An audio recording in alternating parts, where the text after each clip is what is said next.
In clinical practice, we view the rotator cuff not just as a group of muscles that rotate the arm, but as a dynamic stabilizing system for the shoulder joint. Real stability happens when the cuff works in sync with your shoulder blade and your core to keep the joint secure, especially during tough overhead movements.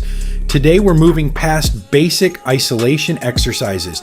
Instead, we're focusing on body awareness, controlled time under tension, and multiplanar movements. The following 3 exercises are designed to bridge the gap between simple rehab and high-level performance. Let's break down the mechanics. We start with a dynamic progression for the external rotators. Grab a single resistance band with both hands. Perform a standard resisted external rotation at your side, focusing on concentric and eccentric control. Here's where it becomes a bit more of a challenge. Hold that external rotation dynamically and begin to lift both hands overhead. You are now maintaining a maximal isometric contraction in the rotator cuff, while the larger deltoids and traps take over to move the joint. This teaches the cuff to maintain shoulder stability under the changing demands of increasing elevation. It's challenging, so start light and prioritize control. Next, we move to kettlebell halos from a half-kneeling position. The asymmetrical lower body setup eliminates compensation from the lower back, forcing stability from the hip-core shoulder complex. Take a light to moderate kettlebell and hold it upside down by the horns. Circle the kettlebell around your head, maintaining a tight, vertically stacked rib cage. As the bell passes behind your neck, you are achieving loaded upper back extension and shoulder external rotation, essential for overhead mobility.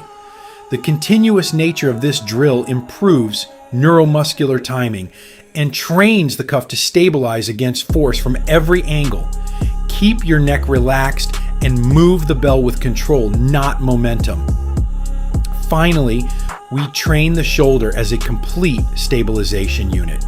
Starting in a high plank position, place a kettlebell outside your left shoulder.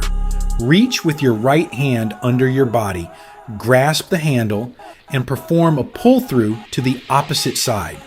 This challenges rotational stability through the entire posterior chain and core. To transition, grip the bell from the inside and perform a forward and backward drag alongside your body. This challenges your shoulder to maintain control as you transition between different planes of motion. Don't let your hips sag or your shoulders tilt.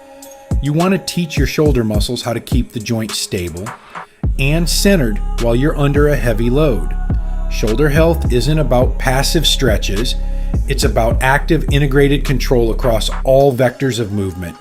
By moving beyond simple rotation and incorporating these stabilization strategies, you're repatterning how your brain controls dynamic movement. Try out these exercises for resilient, mobile shoulders that perform when it matters most. Thanks for watching.